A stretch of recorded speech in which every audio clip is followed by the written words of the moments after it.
In this Cyberpunk build video, we're going to talk about a fan favorite character from the Cyberpunk Edgerunners series, Rebecca. If you've seen the series, we know that she is pretty sharp-tongued and has the tendency to be very extreme and unpredictable. And even though she doesn't have any crazy specs in the anime, we can make up for it for a variety of firearms and improved cyberware that can be put on V. Let's not waste any time and dive right into it. Obviously, throughout the anime, she uses a variety of weapons, everything from assault rifles, SMGs, pistols, precision rifles, even smart and tech weapons at times. But the first and main thing I want to talk about is shotguns, because she has an iconic shotgun named Guts. If you want to know how to get Rebecca's shotgun, it's actually here in the city center here at Corpo Plaza. So if you fast travel to either Arasaka Tower or Metro Memorial Park, it's actually right here or around this area. It's actually hidden in some grass behind some monks, but it is very easily obtainable. Now let's talk about the shotgun. So it is a power shotgun. It is a heavy weapon that slightly reduces movement speed and jump height. And what's kind of crazy is that it has a lot of recoil and has enough recoil to actually stop some fall damage that I've seen. I haven't really tested out a lot myself, but it is kind of just one funny thing about it. But it's flavor text. Let the lead fly. Shoot faster and deal more damage. Accuracy be damned. Just don't shoot your out. Basically, it is a iconic version of the shotgun Carnage that can shoot faster. Now, there are plenty of shotguns and iconic shotguns that you can use, but here's a couple that you can look into using as a substitute for Guts. First up being Bloody Maria, increases knockdown, bleeding, and dismemberment chance. Enemies deprived of their limbs increase your reload speed and crit chance. In other words, it's going to be a mess. Next up is Mox. Improves accuracy by changing irregular pellet spread into a more uniform, predictable pattern. Judy's mods give the shotgun extra lightness and precision. When enemies get close, your shotgun knockdown chance are increased.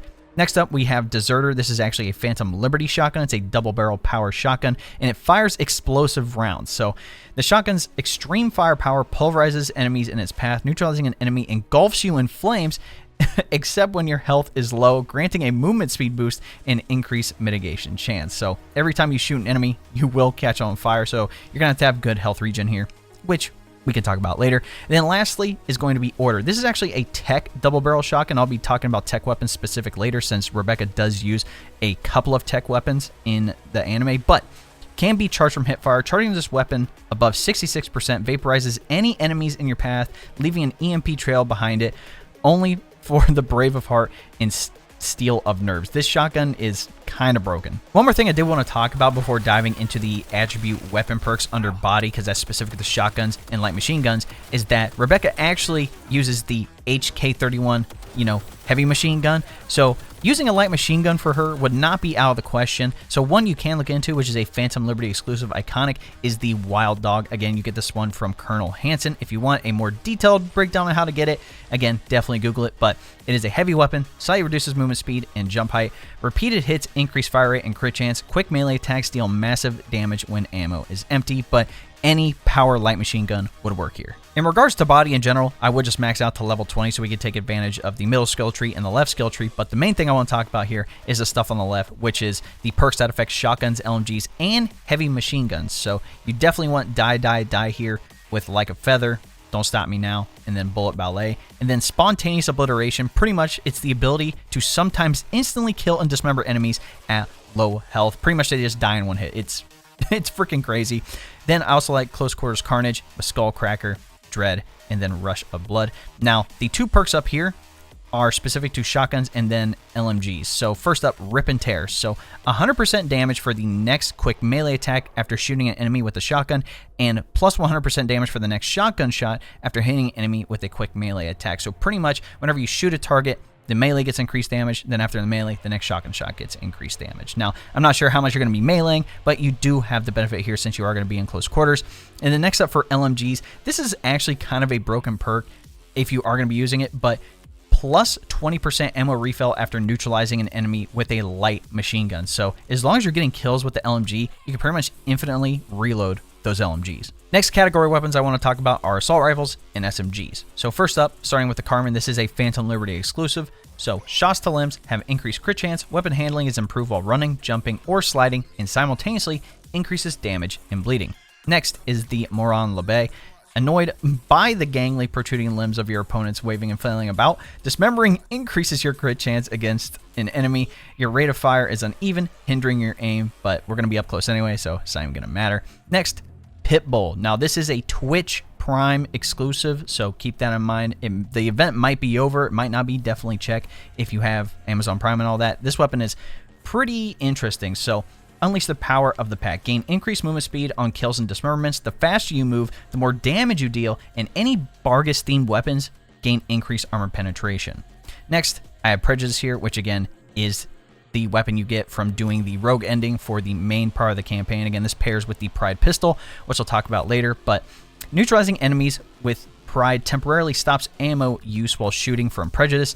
The first shot is always crit, and rate of fire is greatly increased when your health is low, increases damage against elite enemies. Overall, just has really good stat bumps here. Next is the Psalm 11.6. Now, the reason I put this on here is because it fires explosive rounds, which kind of, fits into Rebecca's theme of just blowing stuff up. Now, covering SMGs, first up is the Buzzsaw here. So it allows you to fire high penetration rounds that increases damage to enemy limbs. Next up is the Fenrir. You can get this one very early on from a quest at the north part of Watson, but rounds deal electrical damage with a chance to disable enemy cyberware. Maelstrom Gangoons will piss themselves at the side of this weapon. I really like this SMG now that they changed it from its previous perk before 2.0. It used to just catch enemies on fire, but disabling cyberware is kind of crazy. Next is the Guillotine X Mod 2. Again, this is a Phantom Liberty exclusive. It's basically the regular Guillotine, but allows for more mod slots. Next up is the Problem Solver. Removes all safety and reason by firing almost 1,000 rounds per minute. Pretty much, it's an extremely fast firing SMG. It's kind of nuts. Now, the reason I have the prototype Shingen Mark V here is because this is the iconic version of the TKI-20 Shingen smart submachine gun that is seen in the anime. And the reason I put this one on here is not because we're going to be using Smart Link or anything like that, because Rebecca definitely would not do that, but the reason being is because this SMG fires explosive rounds, and if we do end up using Smart Link, if you want to use it, I'm not using it for this build, but it can track up to 3 targets at a time, so you can keep that in mind. And then lastly is the Raiju. This is the tech submachine gun in Phantom Liberty, so fires in full auto when fully charged. Arasaka's combat model manufactured for extreme precision. Shots do not require charging to penetrate obstacles. Headshots have a greater crit chance. So this is the only tech machine gun in the game. It's kind of interesting. Now to talk about those weapon perks, I would recommend at least 15 on the reflexes. If you wanted to do 20, you totally can, but it's not absolutely necessary. So on the left part of the skill tree, you definitely want Ready, Rested, and Reloaded with Tunnel Vision, Spice of Life, and Mind Over Matter. Basically helps recoil direction, stamina cost, and reload speed. And next up, you definitely want to max out Sharpshooter here, because the perk here is basically every successful shot grants a stack of Sharpshooter, which gives a plus 7% stamina regen rate for 2 seconds per stack. The main thing with shooting guns is that you're going to be using stamina anyway, so being able to get it back even faster is going to be good for us. Next, you want to shoot to chill, spray and play, and then practice makes perfect. You can do Gun Dancer if you would like, but it's not absolutely necessary. And then for the legend perks, first up is the assault rifle specific one, Assault in the Wound. Shooting the same target a 7th consecutive time deals bonus damage equal to 100% of the total damage from the preceding shots. Pretty much the 7th shot is a big damage bonus. And then secondly, which is submachine gun fun, and you can see why I really wouldn't use this perk here just for Rebecca's build in particular, but swapping submachine guns is faster and automatically reloads them. It's a plus 22% fire rate after swapping to an SMG. Normal reloading ends the effect. So I feel like with this build, this perk isn't really necessary since we're going to be using, mainly shotguns and pistols and stuff like that. But if you did want to use 2 SMGs with this, that's totally fine. I actually do take advantage of this with a previous build on the channel, which is the Oda build. It's the Cyber Ninja build, and that build is very fun with double SMGs. Next, let's talk about pistols. Now, in the anime, she's seen using the Unity and the M76E Omaha Tech pistol, but again, when it comes to iconics, there are a lot. Use whichever one is your favorite, but these are the ones that I would recommend. I have a lot here, so I'm not going to run through them a lot. But first up, I like the Cheetah. This is a Phantom Liberty exclusive. Basically, the closer you are, the increased crit and bleeding chance you have, and you do more damage to the enemy's torso. You could also use the Congo, Jackie's pistol, Johnny's Malorian Arms pistol. You could totally use that as well. Again, you have Pride here, which, like I mentioned, goes with Prejudice, the assault rifle, so you can use those as a weapon combo. Pretty much has the same perks as Prejudice there. across the board, which is very nice. You could go with Dex's pistol. Bullets have a higher chance to apply bleeding, but keep it on your wallet. Every shot costs you eddies, so again, it doesn't require actual bullets. It's based on eddies, so if you have a lot of eddies, you could totally use this one. If you want to use the Seraph, again, it does fire explosive rounds, so you can keep that in mind. In regards to the tech pistol, though, I like the Lizzie, not just because it looks like the Omaha tech pistol, but because this thing is just disgusting. So, fires in a burst when fully charged, fires an extra round per shot, and increases the number of rounds fired per shot when fully charged. And I will be talking about tech weapon-specific stuff here later in the video, because it really helps with the tech weapons. Now, under the same perk tree as pistols, we also have sniper rifles. So, first up, the Borzeo, which is a Phantom Liberty exclusive. It is part of the Tektronica weapon series, and it fires explosive rounds. It's very similar to the 05 iconic sniper rifle, which does fire explosive rounds, but this one is a very heavy weapon. Like, you can double jump with it, but you cannot dash, you can't sprint, you can't do anything with this weapon. But it's basically a mini rocket in a sniper rifle form, which is very nice. I actually use this in my David Martinez build, and this thing is disgusting. Now, you can use Breakthrough. This is actually a tech sniper rifle. It can be charged from the hip, but the rifle's unique mods allow rounds to penetrate through walls without being charged, after which they can ricochet multiple times, which is nice. Now, in the anime, she also uses the SOAR 22. This is a power precision rifle. If you did want to use this and put your own mods on it, I think, that is totally fine. Don't got a problem with that at all. But some iconic ones to look into would be the Hypercritical. Again, this is a power precision rifle. Sturdy design and tiny mics mods and explosive combination. Bullets detonate, knocking down enemies, while the final one always deals critical damage. And then you could look into the Widowmaker, which is Nash's rifle. This is a tech precision rifle. So it's basically a precision rifle, but a tech weapon version.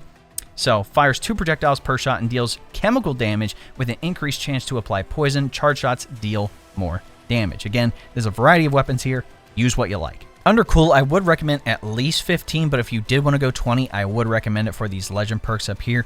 But on the left skill tree, it's a focus on pistols, revolvers, precision rifles, and sniper rifles. Basically, 3 out of the 4 weapon types we are going to be using for this build in particular.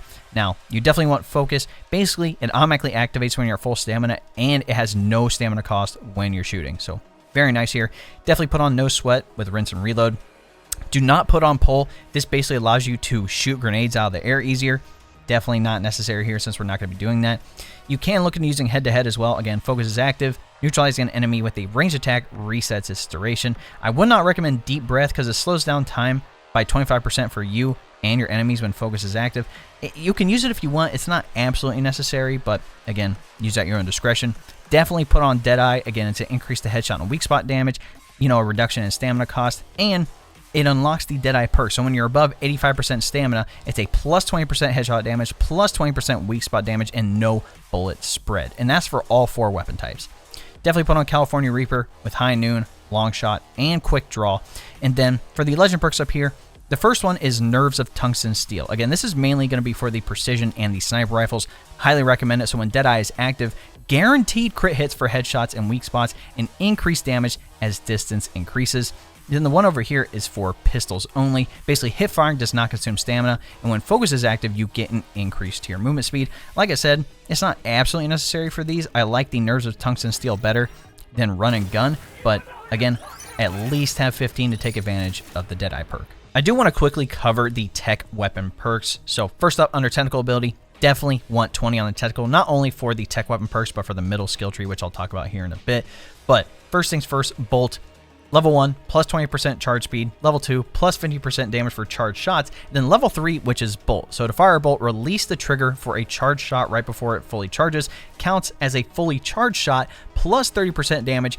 And you do lose, penalty for penetrating cover. So you can't do as much damage when you penetrate cover. But having that increased damage from that is kind of nuts. Definitely want Lightning Storm for increased charge speed. Internal Clock for the increased time window to fire a bolt. Next is shock value. Bolt shots ignore enemy armor. In charge, tech weapons no longer fire automatically when charging, when you reach a full charge. So you can hold down the trigger forever and then release instead of it, basically charging up and then firing on its own. And then lastly, chain lightning. So Bolt now deals electrical damage and releases an electric arc that can electrocute up to 3 nearby enemies. Now let's cover the other things under my attributes and the perk skill trees. No, I am level 60, so this build is pretty much maxed out. Under body, you definitely want to max out this middle skill tree. This is all about health regen and adrenaline rush. So you definitely want Painkiller, Comeback Kid, Dwarf Head, Speed Junkie, and Army of One. These are all base regen perks. And then you want Adrenaline Rush. So not only do you get like more max health, a higher percentage for health regen bonus, you get Adrenaline Rush. So in addition to the base effects of your health items, it also gives you adrenaline equal to 30% max health up to a max of 50% health. So basically you get free health on top of that, but there are benefits to having Adrenaline Rush. So you have Calm Mind, so when Adrenaline Rush is active, there's a 3-second delay before it decays. Next, Unstoppable Force, so when you have Adrenaline Rush active, you gain immunity to movement penalties, including knockdown and blinding. Next, you definitely want Juggernaut here, so you get to increase the movement speed and damage. And then the connecting one from Rush of Blood, which is Bloodlust, so when Adrenaline Rush is active, you get plus 50 adrenaline on dismemberment of a nearby enemy. So whenever you use a shotgun or an LMG and dismember an enemy, you get even more adrenaline, so you can keep it up pretty consistently. And then the legend perk, Pain to Gain, you get plus 20% health item recharge after neutralizing enemies, so you can continue to use your health items over and over again. Under reflexes, I did spec a lot into the middle skill tree, mostly for air dash. Again, you can mess with some of these if you want, with Slippery here just to unlock the rest of this. Muscle memory, reload your weapons while sprinting, sliding, and vaulting. Multitasker, shoot while sprinting, sliding, and vaulting. Parkour, increase vaulting speed. For these other ones, you can look into it, shoot while dashing. 100% mitigation chance when you dash, plus 40% stamina when you neutralize an enemy while dashing.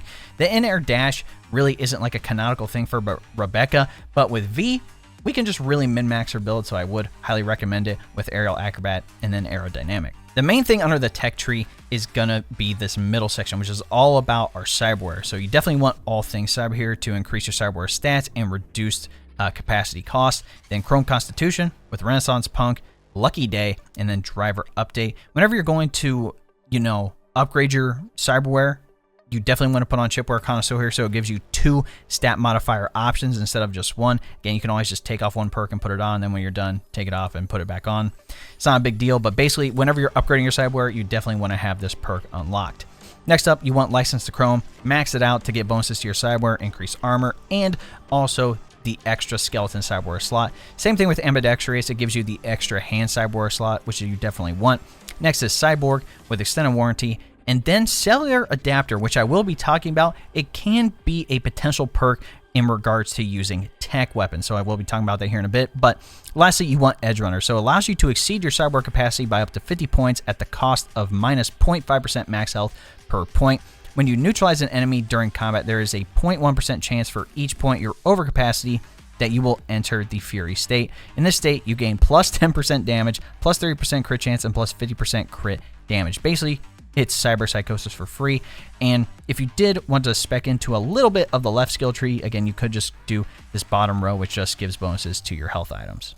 Now, for the rest of it under cool, I really didn't spec into, the stealth builds, any knives or anything like that. Definitely did not put any points into intelligence. If you did want to do 1 point into intelligence just to get, car quick hacks, or if you need to do something with a cyber deck, you totally can. But if you want to min-max, I would just leave intelligence at 3 because Rebecca is definitely not a net runner. Now, under the rogue skill tree, there are a couple things I would recommend maxing out right at first. First up being Vulnerability Analytics. Basically allows you to detect vulnerabilities. It gives you 100% crit chance, plus 25% armor penetration, and other weak spot damage bonuses. Dealing enough damage to a vulnerability will cause it to explode, generating an EMP blast that damages enemies within 3 meters. And then its bonus, which is machine learning, so destroying an enemy's vulnerability grants a plus 10% frequency of new vulnerabilities appearing, plus 5% crit damage against vulnerabilities. The duration is 25 seconds and can stack up to 5 times. When you reach max stacks, all of those things double, which is kind of nuts. And then for the middle tree here, with Jailbreak, it basically gives bonuses to our arm cyberware, Mantis Blades, Gorilla Arms, Projectile Launch System, and Monowire. As we know, Rebecca has some interesting hands throughout the anime, and the best way that I can see to use them is by having the Gorilla Arms on, so you definitely want it. Attacking with Gorilla Arms now charges them. When fully charged, a strong attack deals massive damage and creates a shockwave, staggering nearby enemies. Neutralizing an enemy in this way will send their body flying, and you can go with the bonus, which is limiter removal. The shockwave from a charged Gorilla Arms attack now knocks down all enemies within the range. Now let's dive into cyberware. So the main thing with Rebecca is that she doesn't use a Sandy, a Berserk, or a Cyber deck. But with Phantom Liberty, we got a new piece of gear called the Chrome Compressor, which costs 0 on your cyberware capacity and gives you a plus 42 to your cyberware capacity. Basically allows us to spec into other iconic pieces of cyberware everywhere else. First up, going over Frontal Cortex here, I'm using Self-Ice to negate enemy quick hacks. Next, Mechatronic Core, increase damage to drones, robots, mechs, and turrets. And then I just have Newton Module here. Like, yes, it gives me a cooldown to cyberware, but all the cyberware I'm using doesn't really require a cooldown. I just need something to use in this slot to take advantage of the perks under the tech skill tree. Now, if you did want to use or substitute in like Rezicot boost system for less cyberware capacity, that's totally fine, but you just need to fill in this spot right here. Under arms, already talked about using Gorilla arms. I'm just using the physical ones. You can use which ones you like. I just feel like the physical ones kind of fit the build a little more. But under skeleton, we are using bionic joints. It's armor, simple but effective, low cyberware cost, lots of armor. Next is the epimorphic skeleton, plus 50% max health and a good amount of armor to that. And then lastly, the legend version of the Parabellum, which is the Rara Avis, plus 39% armor. Basically gives us a huge bump to our armor stat over here. Next up, under nervous system, I am using Neofiber, which gives me a bonus to my mitigation chance and mitigation strength. Next, the visual cortex support. Crit chance increases the farther you are from the enemy, max up to 29%. Since we are going to be kind of close quarters, you know, I don't want to have to waste this slot on the iconic version or anything like that. But if we are going to be using pistols and snipers, you know, having that increase to the crit chance is just going to be a small bonus for us. Then lastly, the iconic version of the Adrenaline Converter, which is Adreno Trigger, plus 30% movement speed for 60 seconds. So a whole minute of increased movement speed when entering combat. You know, Adrenaline Converter's plus 40% movement speed, but it's only for 9 seconds. So keep that in mind. Under the Integumentary system, first up is Subdermal Armor. Again, low cyberware cost, just gives us armor. Simple and effective. Next is Chitin. So it does cost a lot on the cyberware, but you do get a lot of armor, and it provides additional health regen on top of what you already have. So plus 10% health regen rate per attribute point. The current is plus 200%. That's absolutely insane. This is why I like this one, and it's going to help us a lot too in tougher battles. Then lastly, you can use the proxy shield. Again, the closer the enemy is, the less damage they do to you. You can potentially use the iconic version of it as well, which increases the damage resistance. But one thing I would like to mention is the cellular adapter. I would highly recommend using this if you are going to be using the tech weapons that I mentioned previously. Again, you are going to need the perk here built different to even put it on. So if you need to move around any perks, you're going to have to do that. But the main reason this is so good, very similar to Chitin, it's based off of your attribute. Since we have 20 on the technical, we get plus 20% explosion damage resistance, plus 10% tech weapon damage, plus 10% health item recharge speed, and plus 10% grenade recharge speed. So since we maxed out the technical ability, we basically maxed out what we can use on this piece of cyberware. Like I said, if you're using tech weapons, definitely put this on. Under the optics, I personally like the Cockatrice optics. Increase the crit chance by 35%. You know, all these other ones, you know, you could go with the Oracle, highlights enemies through walls, cameras, turrets, explosives, whatever. I feel like Rebecca would not care about these things and just wants to do the most damage possible. Under hands, the first one I would highly recommend is a movable force. So it's a minus 33% to the recoil and minus 25% bullet spread. Automatically activates effects for ranged weapons that would otherwise only occur behind cover. Now, for your other piece, you can use whatever. You can use Shock Absorber. It's a minus 24% to your recoil, so you can control it even more. You could do Ballistic Compressor for the ricochet, you know, bonus damage if you wanted to ricochet your rounds. Like, don't recommend it. If you did just want to put on something like Johnny's Tattoo to have 0 cyberware to put on something else, that's totally fine as well. The main one is a movable force. Going over the circulatory system, first up is Heal on Kill. Again, you get health back whenever you neutralize an enemy. Next is Blood Pump. This is the powerful health item that you have to have on to be able to utilize it. Again, it restores a lot of your health and regenerates health over time as well, basically combining the 2 base health item perks, and there is no animation to use it. Whenever you press your health button, automatically activates it. Then lastly, I am using Clutch Padding to reduce my stamina cost when I shoot my weapons. For legs, if you want to be canonical, you could probably go with the Leroy ligament system for the increase to movement speed, but I still like using the reinforced tendons just to have the mobility for the double jump and getting to high places I can't normally reach. In regards to what grenade to use any grenade that you like. It honestly doesn't matter. If you want to use Ozob's nose, that's totally fine. You want to use the regular grenade, that's totally fine. You want to use the incendiary grenade, totally fine. It doesn't really matter. I would just put on something that is explosive to fit Rebecca's personality. But that, ladies and gentlemen, is my Rebecca Cyberpunk Edgerunners build. Let me know what you guys think in the comments. I say this every video, but there's a million ways to build craft in this game. There's no one way to do something. There's a lot of great build options, especially with Rebecca's build in particular. So if there's something that you like using for this build, definitely let me know in the comments. If you're like, hey, this thing paired up with this thing that you mentioned in the video is actually a really good idea, again, let me know in the comments. I'm testing stuff out in this game all the time. In any event, if what you saw is valuable or entertaining to you, be sure to drop a like on the video, subscribe to the channel, and then turn on the bell next to the notification so you don't miss out on any other build videos here on the channel. If you didn't know, we live stream here on YouTube and then also on Twitch. That link will be in the description. If I'm usually playing one game, I'll be here on YouTube. If I'm doing variety, I'll be over on Twitch. So if you ever see me playing Destiny 2 and you want to hop in, you know, whether it's PvE, PvP, dungeons, raid carries, whatever, again, hop in the chat. We'll figure something out. Again, I also play Cyberpunk on stream. I've been doing Lies of P as well. That game is a whole change of pace for me. That game is really, really tough.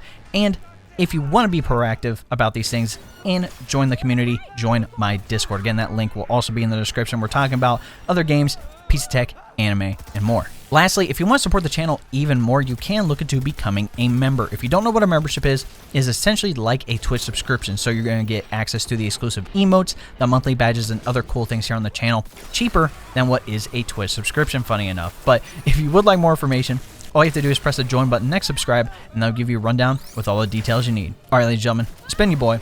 We'll catch you in the next one. Cheers!